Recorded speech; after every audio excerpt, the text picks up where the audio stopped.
បាទជំរាបសួរថ្ងៃនេះខ្ញុំនឹងនាំចំណាប់អារម្មណ៍ពុកម៉ែបងប្អូនណាមកទស្សនាអត្ថប្រយោជន៍នៃដើមល្ហុងខ្វងបងប្អូនណា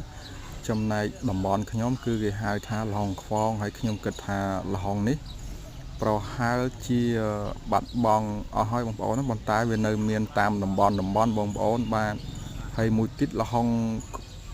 ខ្វងណាប៉ុន្តែវាមានផ្លែវាប៉ុនមេជើងបងប្អូនណាមានប្រព័ន្ធមេជើងហើយដើមវាសដូចដើមដំឡូងអញ្ចឹងអានោះខ្ពស់បងប្អូនកាលមុននៅតាមរបងផ្ទះខ្ញុំមានប៉ុន្តែឥឡូវមិនដឹងថាវាដាច់ពូជទៅណាអស់ទេបងប្អូនណាហើយបាទហ្នឹងហើយអានេះបើសិនជាយើងដាច់តបៅអីណាដាច់តបៅអីយើងបេះវាបិទគឺជារហ័សណាបងប្អូនណាបាទនេះគឺជារហ័សណាហើយចំណែកនៅប្រទេសគេប្រហែលជាគេអាចយកធ្វើថ្នាំទៀតបងប្អូនប៉ុន្តែដូចថាយើងអត់ចេះប្រើវិធីយើងអត់ដឹងទេបងប្អូនណាពិតជាមានអត្ថប្រ